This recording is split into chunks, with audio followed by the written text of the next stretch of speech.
بہنے لگی گی. فرمایا میرا امام حسن ایک عظیم قربانی دے گا.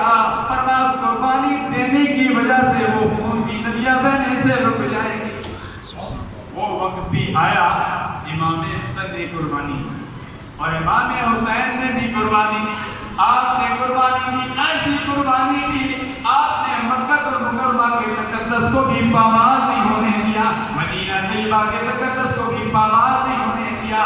یزید نے خط لکھنے شروع کر دیے. ایک خط